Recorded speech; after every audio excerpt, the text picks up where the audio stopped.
Φίλοι και φίλες, καλώς ήρθατε στο House of Nerds και έχουμε έρθει μαζί με τον Γιάννη σήμερα στην Athens Tabletop. Η δεύτερη φορά που γίνεται η έκθεση, είχαμε έρθει και πέρσι, πάμε να δούμε τι γίνεται μέσα.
Λοιπόν, φύγαμε από την έκθεση.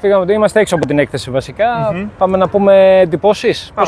Πώς σου φάνηκε. Λοιπόν, καταρχάς είχαμε έρθει και πέρσι, οπότε υπάρχει μια σύγκριση. Ναι, γιατί πέρσι δεν είχαμε σύγκριση. Μας φαινόταν όλα τέλεια. Το μόνο που θα θέλαμε, τι είχαμε πει πέρσι, να είχε λίγο περισσότερο κόσμο. Ναι. Αλλά νομίζω ότι έφτυγε και η περίοδος γιατί ήταν καλοκαίρι, κατά καλό καιρό. Η Αθήνα άδεια. Λείπανε διακοπές κτλ.